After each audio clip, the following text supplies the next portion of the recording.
This is maybe both. She has 1.3 million followers on TikTok. When you see women in marriages today end it because I'm just not happy, I don't really see the future I want, this is part of the reason why. And it's also why men are scared to death to get married today. For what it's worth, I hope you know it's never too late to end the relationship, the engagement, the marriage, or the life you thought you were supposed to live. That the sunk cost fallacy is called a fallacy for a reason, and no matter how much time you may have invested in the life and the love you have now, you are not destined to continue living it if it is not the life you want in the future. That shiny diamond rings are not meant to be handcuffs, and if the metal around your finger starts to look more like a shackle, tethering you to your past rather than a circle promising the hope of the future, then have the courage to untether yourself. Because we cannot get to the life we're meant to live if we're too busy living a life we feel obligated to uphold. And we cannot get to the man we're supposed to be with if we're too busy getting married or staying married to the man who was never supposed to stay. Biddies, if you are waiting for a sign to end what you no longer want to continue, this is your sign. Because never underestimate the power of inertia and its ability to keep you in an unhappy relationship forever in exchange for the comfort of familiarity. Because yes, it is possible to stay together and never work things out. Never forget that the greatest loss you will ever incur is the loss of time you could have spent finding out that joy lies just on the other side of the comfort you take in being with him. One day you'll realize that the greatest glory waits for those who are willing to ignore the shame that others want you to feel when you quit what is not for you. So I hope today you quit, because if a 90-second video on the internet can make you feel like you want to leave him, then you are always willing to leave anyways. So what are you waiting for?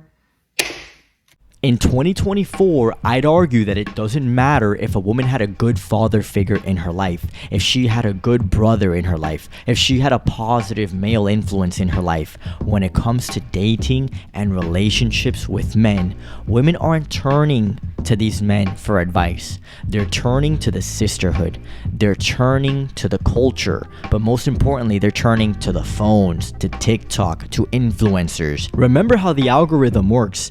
She said in the video, if one 90-second video can convince you to break up or end whatever you have with your man, then so be it.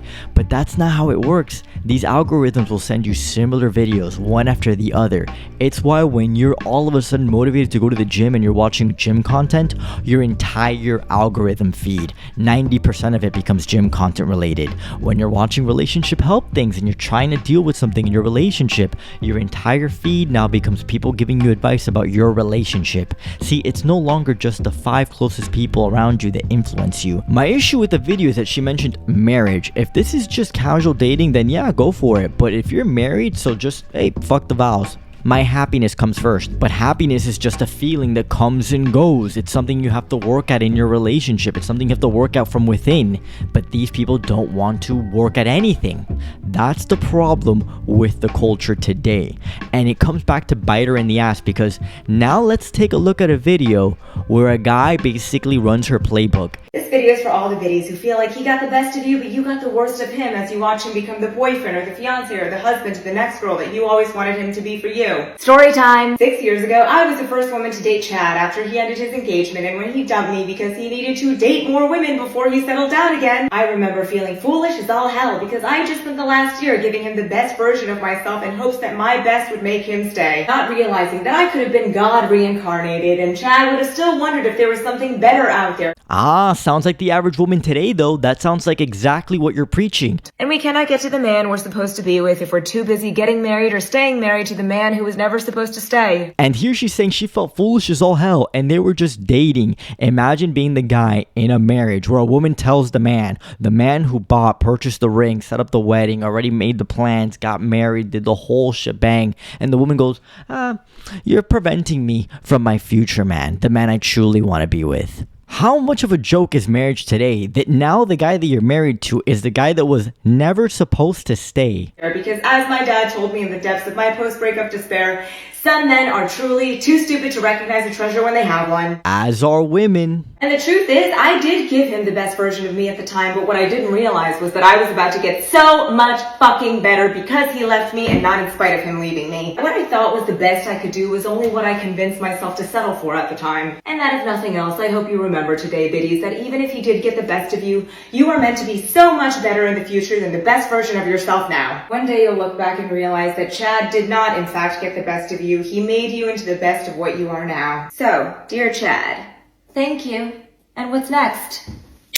I mean, the most physically attractive version of yourself was probably 6 years ago. She's 33 now, so this is when she was 27.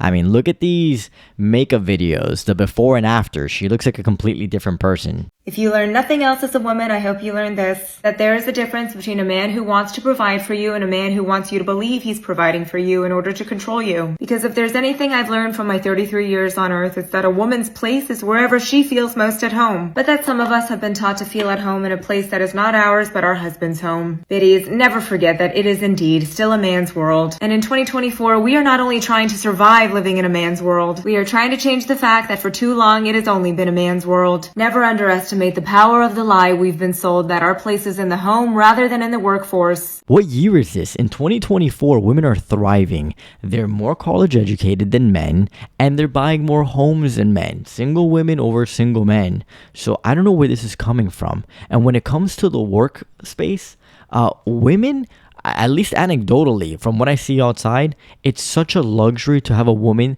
that can be a home wife, that can be a housewife and just take care of the kids and home.